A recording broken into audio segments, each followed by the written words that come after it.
A gente é que determina o que a gente quer colocar, sabe?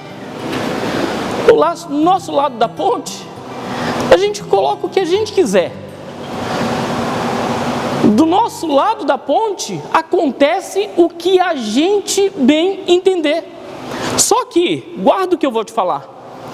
Tudo o que acontecer do nosso lado da ponte é de única e exclusiva responsabilidade nossa.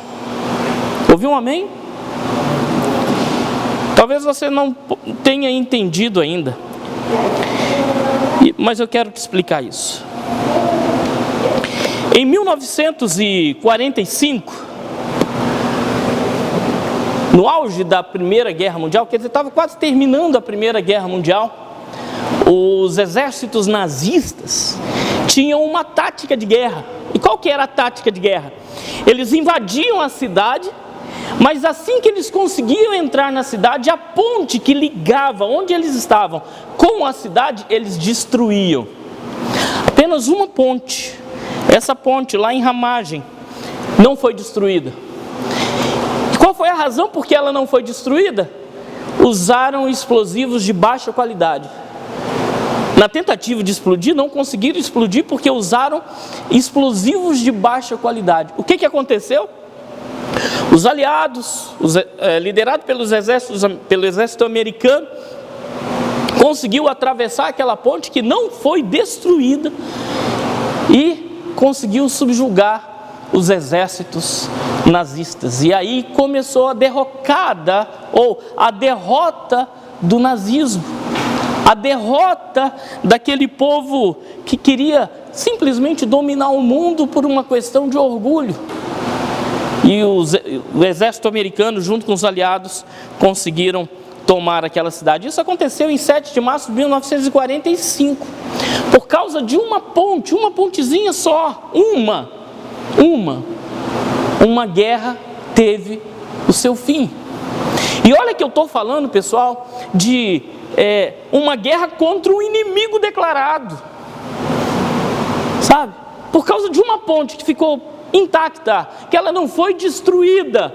O exército americano entrou lá e destruiu o exército inimigo e pôs praticamente fim à Segunda Guerra Mundial. Você já deve estar pensando, poxa, o pastor está falando das pontes entre nós, entre o meu irmão e eu. Pensa comigo uma coisa, pessoal, se entre inimigos uma guerra terminou porque uma ponte ficou de pé, uma ponte ficou intacta, imagina se você não destruir as pontes que te ligam ao seu irmão.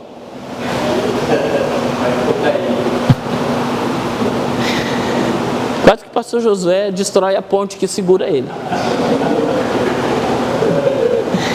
Pensa comigo isso, pessoal. Uma ponte ficou intacta e o exército inimigo foi destruído.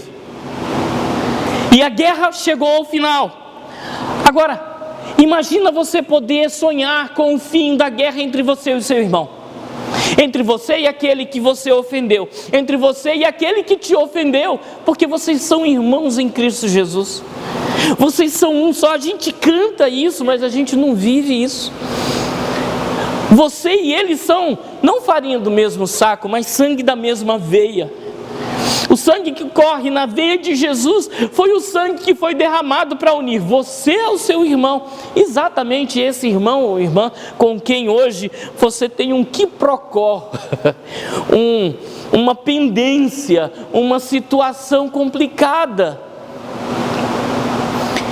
E quando eu penso nisso, eu penso justamente na história mais famosa dos dois irmãos inimigos.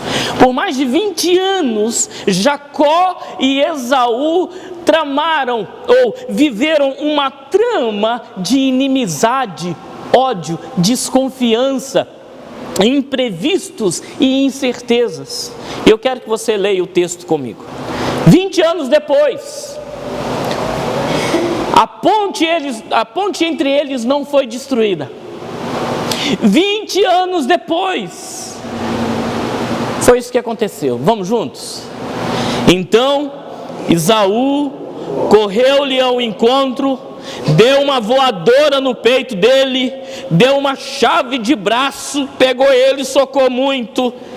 Amém? Desculpa, não é nada disso, não é nada disso. Vamos lá, vamos para o texto. É porque é isso que a gente imagina que possa acontecer, né? 20 anos o cara me enganou e agora ele vem cantar de bonzinho? Eu vou... Não foi isso que aconteceu. Vamos para o texto. Então...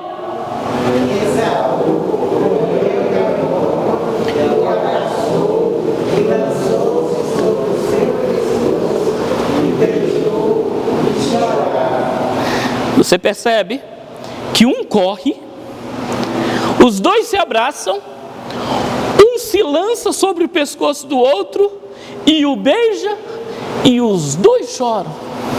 Deus trabalhou dos dois lados da ponte. Como é que está o seu lado da ponte? Hein?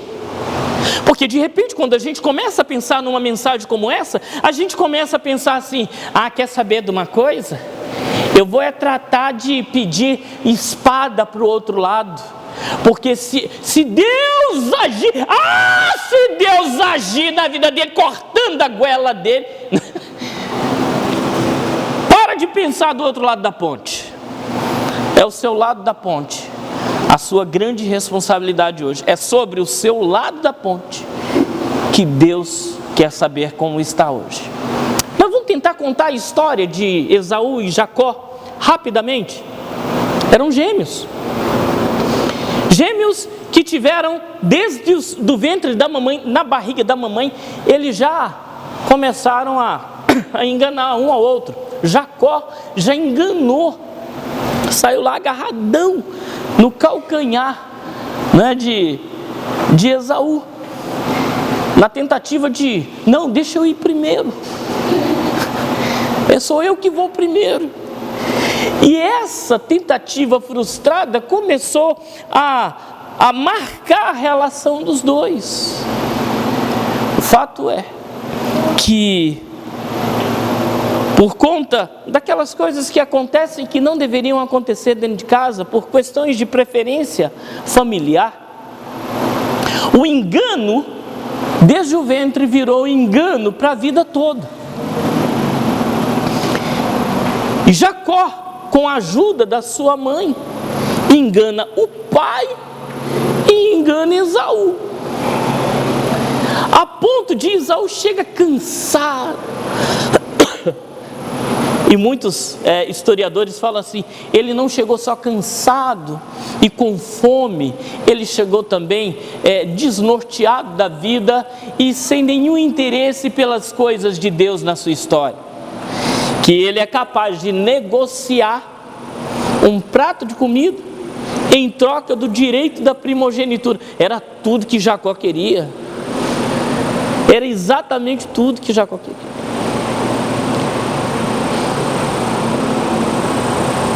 Ele recebe da parte do pai a bênção e vai embora. E tem que fugir. Porque quando Esaú vai buscar a bênção, cadê a bênção? Tem para o seu irmão. Ele fingiu que era você. Ele também me enganou. E vai aqui o restinho de bênção para você. E isso gerou no coração de Esaú um grande ódio, um grande desconforto. E uma grande inimizade começou aí. Sabe quanto tempo passa? Nessa separação e nesse distanciamento familiar? 20 anos. O que o ódio é capaz de fazer em 20 anos? O ódio é capaz de fazer você fugir da sua responsabilidade. O ódio é capaz de fazer você ter medo das consequências da sua incoerência, da sua irresponsabilidade. O ódio é capaz de fazer você se sentir uma vítima de tudo e de todos. Eu sei que muita coisa acontece nesses 20 anos Mas o que mais me chama a atenção é a engenharia de Deus trabalhando dos dois lados da ponte. E de novo, eu quero te perguntar, como é que está o seu lado da ponte? Vamos para a engenharia de Deus. A engenharia do perdão. A engenharia do perdão acontece com alguns encontros maravilhosos dos dois lados da ponte. Apenas um é narrado, e é o lado de Jacó. Jacó, ao longo da sua caminhada, tem vários encontros com Deus, mas em um deles ele tem que lutar com Deus. A engenharia do perdão começa trabalhando do lado do ofensor da ponte. Ei, você está entendendo aqui? Você está entendendo? Não está trabalhando do lado do ofendido. Lógico que ele trabalha do lado do ofendido, porque o texto você viu o que aconteceu no final, mas o texto aqui narra o que acontece do trabalhar de Deus do lado do ofensor, do lado daquele que enganou, do lado daquele que trapaceou. Ele tem um encontro com Deus, ele tem que lutar com Deus, ele tem que reconhecer que Deus é maior na sua vida, que Deus é o centro da sua história, que Deus é quem manda. Mas nessa engenharia de Deus, trabalhando no perdão dos dois lados da ponte, ambos os lados têm que reconhecer que o foco é a sua relação com Deus. Ouviu um amém? Então guarda isso. Para de pensar no outro. Eu vou te dar alguns conselhos depois. Pensa exclusivamente na sua relação com Deus. Jacó teve um encontro com Deus, um encontro tão marcante, que ele teve que lutar com o anjo do Senhor. E ao lutar com o anjo do Senhor, ele reconhece a grandeza de Deus e ele tem que reconhecer quem ele é. É o segundo encontro desse lado da ponte. É o encontro consigo mesmo. Porque, vamos lá, o que o medo faz com a gente? Faz a gente fugir das nossas responsabilidades, faz a gente fugir de nós mesmos, da nossa história. Faz a gente virar uma pessoa que dá desculpa para tudo, sabe? E Jacó teve que reconhecer, porque o anjo, quando está lutando com ele lá no Val de Jaboque, vira para ele e fala assim: deixa eu ir embora. Não vou te deixar embora não, só vou te deixar embora se você me abençoar. Ah, você quer bênção? Como que é seu nome? Aí ele fala assim: mentiroso, enganador, trapaceiro, porque isso significava o nome de Jacó. Esse era o sentido do nome de Jacó: mentiroso, enganador e trapaceiro, desde o ventre da mãe. Essa é a minha história. Não sei se você está me acompanhando, mas do seu lado da ponte, primeiro, você tem que ter um reencontro com Deus. Essa semana eu estava ouvindo uma mensagem e ele falava justamente sobre isso. E eu ouvi essa mensagem, depois que Deus me deu essa palavra aqui, eu ouvi essa mensagem falando da segunda viagem. A primeira viagem que a gente tem é quando a gente é perdoado por Deus, é quando a gente tem um encontro com Jesus. A nossa segunda viagem é quando a gente tem um encontro com a gente mesmo e a gente começa a ser preparado para perdoar as pessoas e para restaurar e restituir aqueles que nós ofendemos. Como é que está o seu lado da ponte? Encontro com Deus, encontro consigo mesmo e depois, 20 anos depois, encontro com o ofendido. E é engraçado que 20 anos depois, ele sabe que ele está voltando para casa, ele começa a fazer, dá uma ajudinha para Deus nesse reencontro, né? Ele tenta adivinhar o que vai acontecer do outro lado e ele manda animais, crianças, ele manda presente e ainda fala assim, quando vocês chegarem lá em Esaú, fala que isso aqui foi o servo do Senhor, foi o servo dele que mandou, foi Jacó que mandou, para tentar amainar, aplacar, arrefecer, esfriar um pouco aquela ira. Ei, deixa eu te falar uma coisa. Nessa engenharia do perdão de Deus, trabalhando dos dois lados, você não tem que dar ajudinha para Deus não. Você só tem que desfrutar do seu encontro com Deus, seu reencontro com Deus. Você só tem que desfrutar do seu encontro consigo mesmo, reconhecer quem é você e colocar-se de novo nas mãos do Senhor. E terceiro, se preparar para o reencontro com o ofendido ou com o ofensor.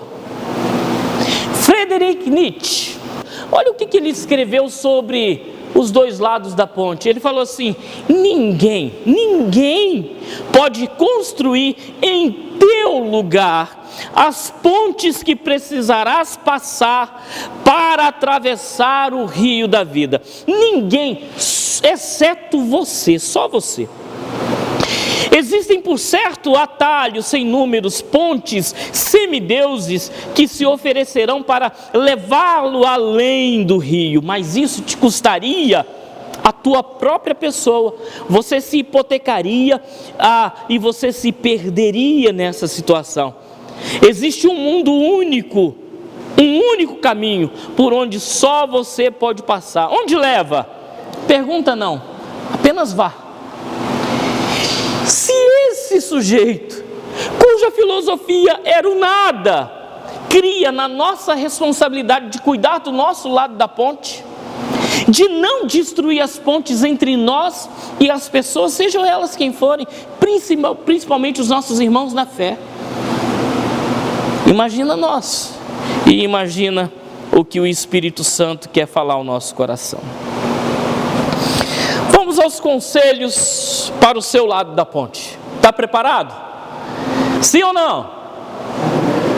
Tem gente com cara de assustado. Não sei se está entendendo tudo, se não está entendendo nada. Mas como cuidar do seu lado da ponte, eu quero te dar alguns conselhos que eu ouvi da parte de Deus.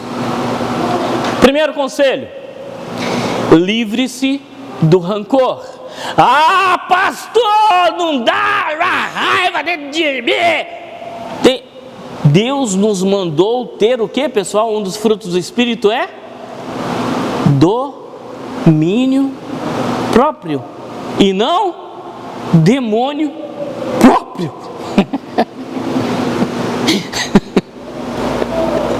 Tem gente que cuida de um demôniozinho que fica no seu ombro o tempo todo, lembrando para ele das coisas que o ofensor fez. Aí vem a raiva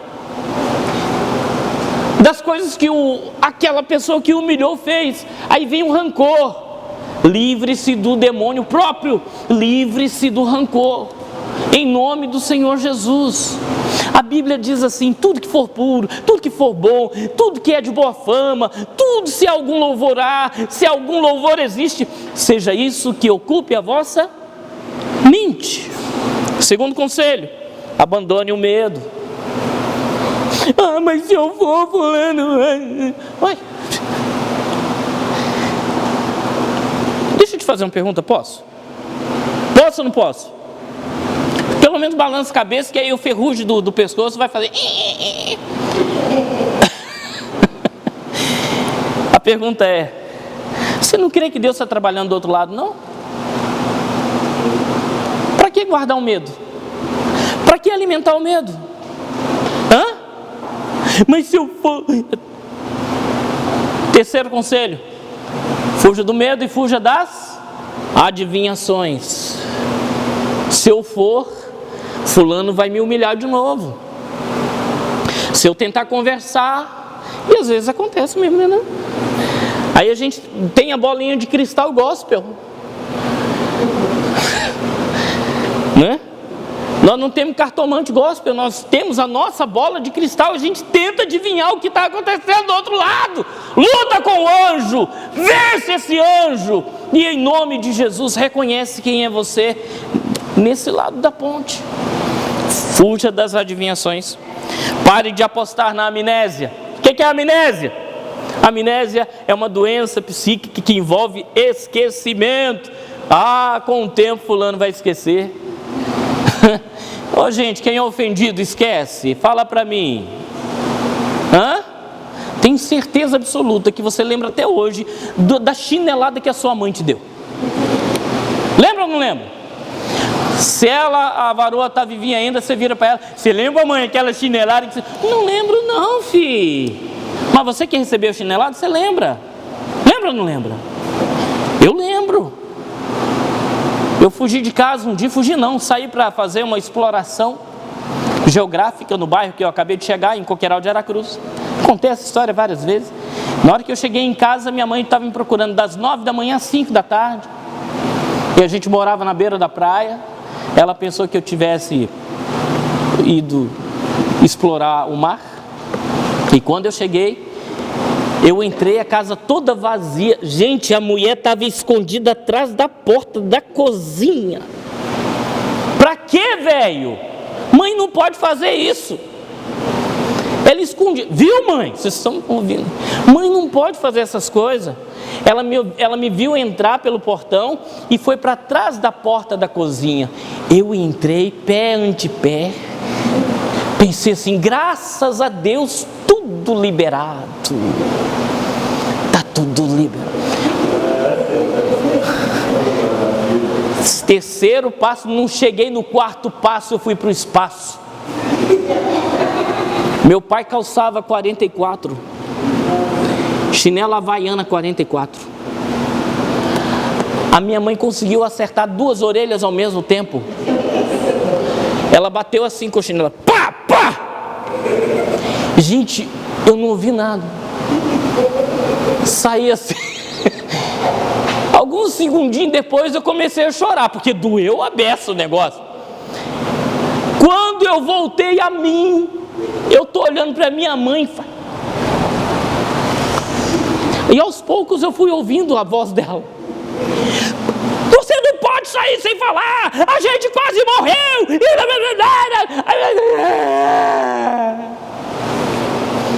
Alguns dias depois, muitos anos depois, alguns dias agora, eu fui perguntar, mãe, você lembra disso? Ela, não lembro não.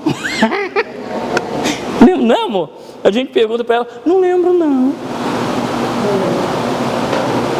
Para de apostar no esquecimento. Não rola. Não rola. Ok. Não confie no tempo. O tempo vai mostrar. Gente, o tempo não faz nada. O tempo só faz algumas coisas com a gente. Engorda. Engorda ou não engorda? Eu não, eu sou o único pastor que não engordei aqui. Posso soltar o ar? Aí. O tempo não faz nada se você não fizer nada pelo tempo. A Bíblia diz assim, a gente tem que remir o tempo por quantos dias são? Mas você sabe o que significa remir o tempo? Resgatar cada tempo, não perder tempo, não desperdiçar o tempo, porque ele é valioso. O tempo que você desperdiça hoje vai te fazer falta amanhã. Para mim fala assim, que isso? Eu já falei igualzinho você. E agora eu olho para trás e falo, poxa, por que eu perdi tanto tempo? Não aposte no tempo. Não, exponha-se ao perdão. A coisa mais difícil é isso aqui, irmãos. É a gente se expor ao perdão. Continuar a tratar bem o ofensor é se expor ao perdão. Mas eu não tenho sangue de barata, não. Lógico que você não é barata. Se você fosse barata, você teria sangue de barata, mas o que corre na sua veia é o sangue de Jesus. Sim ou não?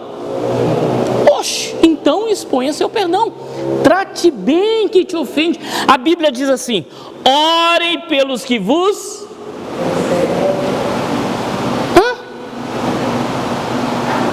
Sério? E amem os vossos... Perseguidor e inimigo tem tratamento VIP e os irmãos não. Não é doido isso? A gente é mais feroz com os irmãos do que com os inimigos. Se Deus falou isso com os irmãos, olha o que ele fala com os inimigos. Olha o que ele fala com os irmãos. Cuidado, se vocês se mordem tanto, vocês vão acabar se devorando. Perdoando-vos uns aos outros como Cristo vos perdoou. Esse é o trabalhar de Deus do seu lado da ponte, você está ligado? Mais conselho, perdoe-se, para de ficar se culpando. Eu não devia ter feito aquilo, eu não devia ter falado aquilo. passou, velho. Peça o perdão de Deus, exponha seu perdão e se perdoa. Esse é o seu lado da ponte. Quem é o acusador? É o diabo. Você tem que viver livre na graça do Senhor em nome de Jesus. Creia no agir de Deus dos dois lados da ponte. Pare de culpar aos outros. Eu sou rebelde porque o mundo quis assim, porque nunca me trataram com amor, todo mundo, e as pessoas se fecharam para mim. Ninguém lembra mais dessa música, né? Tá, desculpa. Para de culpar os outros por tudo que acontece na sua vida. Ouviu um amém? Não vai funcionar. Mas ame e ore pelo outro e veja Deus além da dor. Dos dois lados da ponte, Deus está trabalhando. Você tem que ver Deus além da dor e você tem que ver o outro e você e essa relação além da dor deste momento, porque nem sempre foi assim. Você concorda comigo? É um tempo que se chama agora. Mas pastor, tem 20 anos. Passou 20 anos com Jacó e Esaú. Tá ligado? Mas gente, se prepara. Deixa Deus trabalhar do seu lado da ponte. Amém? E para terminar, eu quero falar sobre o dilema de Naamã. Qual que era o dilema de Naamã? É um dilema que todos nós passamos quando envolve a nossa luta com esse lado nosso da ponte. Porque do outro lado da ponte, ou tem um ofensor ou tem um ofendido. Concorda comigo? Sim ou não? Sim. Ainda bem que você concorda comigo.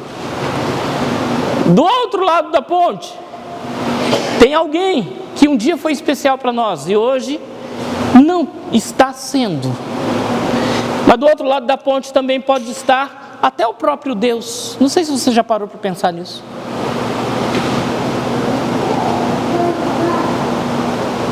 Sabe? Ofendido, entristecido com alguma coisa que a gente fez. Pode não ser um inimigo, um irmão cuja relação foi destruída, mas pode ser o próprio Deus esperando você voltar, cruzar a ponte. E você está aqui do lado da ponte tentando adivinhar o que ele vai falar, você está tentando culpar os outros, você está se envolvendo num bocado de coisas. Qual era o dilema de Naamã? Lembra de Naamã? O que aconteceu? Você lembra, Esdras? Naamã, lembra? Lembra, Rafi? Naamã era o grande comandante do exército sírio e ele era leproso.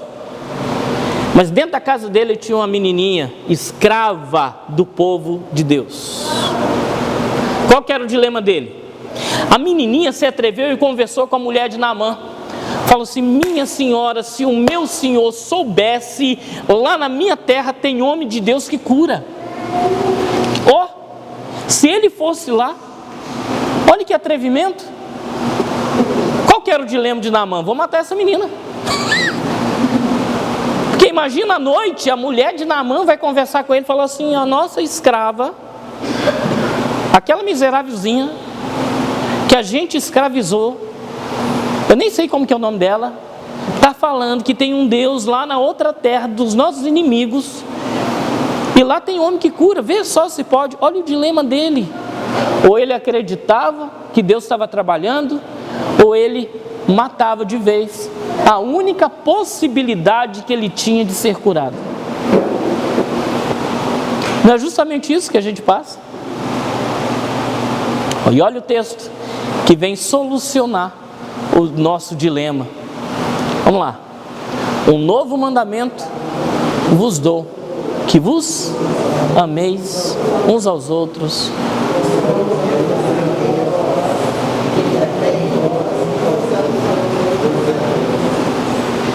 Você entendeu? Você entendeu, igreja? Isso é para o seu lado da ponte. Olha só, eu trouxe aqui para esse lado da ponte um bocado de coisa, mas eu posso levar para longe. Eu posso limpar o meu lado da ponte, posso ou não posso, pessoal? Posso ou não posso, pessoal? Devo. Prepara o seu lado da ponte para voltar a ter um encontro de novo com aquele que você ofendeu, ou com aquele que tem te ofendido. Dentro do dilema de Naamã, uma coisa que acontece muito com a gente é a gente se preparar para o outro mudar, é a gente projetar a mudança do outro. Verdade ou mentira? A gente fica pensando assim: nossa, seria tão bom se fulano mudasse. Ah, se fulano, seria tão bom se fulano mudasse. E Deus está lá assim olhando para a gente: ah, seria tão bom se você mudasse. Se você entendesse o que eu tenho para você. Pensa numa coisa: o filho pródigo, quando volta para casa, o pai olha para ele e o abraça, fedorento, sujo, e não fala com ele como a maioria de nós falaria. O quê? Tá voltando? Então tá, faz o seguinte, vai lá, toma um banho. Quando você estiver cheirosinho, a gente vai conversar sobre o assunto. Sem vergonha, safado, passou esse tempo todo, eu vou ver se eu ainda vou te perdoar. Porque foi exatamente o que o irmão dele fez, não foi? E é exatamente o representante maior da maioria dos cristãos hoje. As pessoas vêm e falam: quer saber de uma coisa? Vou ver na minha agenda se eu posso te perdoar hoje. Primeiro você vai ficar na igreja 6 meses, vai ficar no banco lá onde a pastora Adriana está. 6 meses depois você vem para onde a Fabrícia está. 6 meses depois você vem para onde o Léo está. 6 meses depois você vai para onde o Paulo está. 6 meses depois você volta lá para onde ele está, porque eu não quero nada, acho que não vou não. Você tem que provar que você... não é que a gente faz isso? O pai simplesmente o abraçou, o beijou, falou assim: tem festa! Ele estava morto e reviveu, estava perdido, foi achado.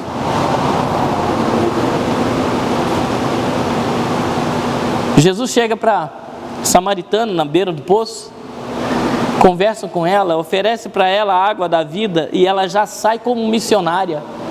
Ela não faz cursinho, ela não, sabe, tem aquele todo preparo, vai para a faculdade dos perdoados, não. Ela já sai preparada para proclamar a graça e o amor de Deus. E como que a gente faz?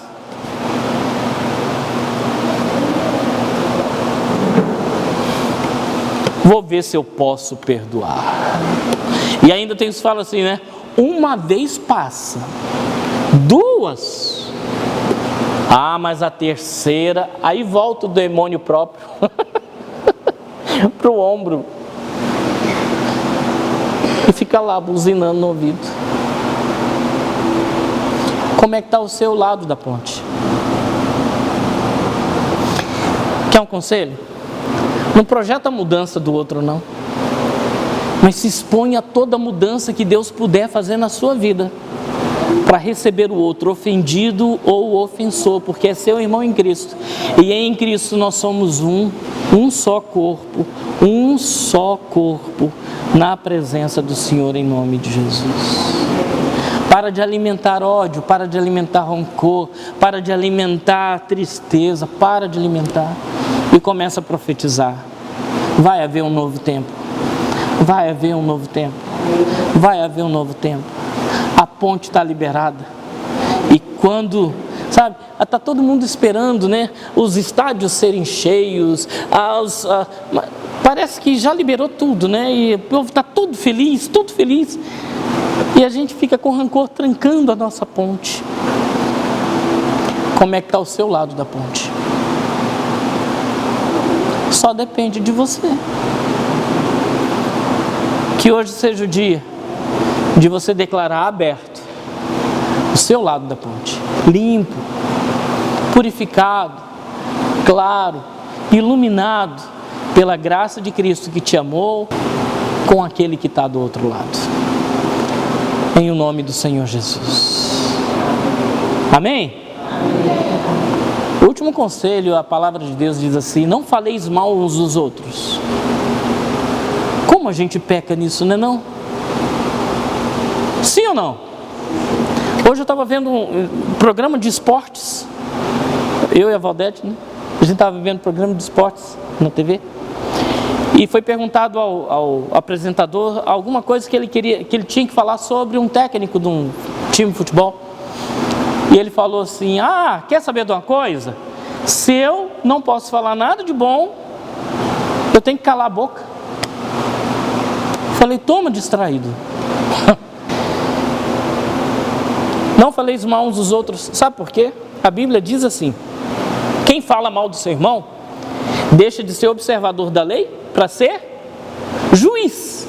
E só há um juiz entre Deus e os homens: Jesus. Então, se você fala mal do seu irmão, você complica o seu lado da ponte e você impede qualquer tipo de retorno, porque espiritualmente você está travando os caminhos e impedindo mesmo o agir de Deus, não na vida do outro, mas na sua vida.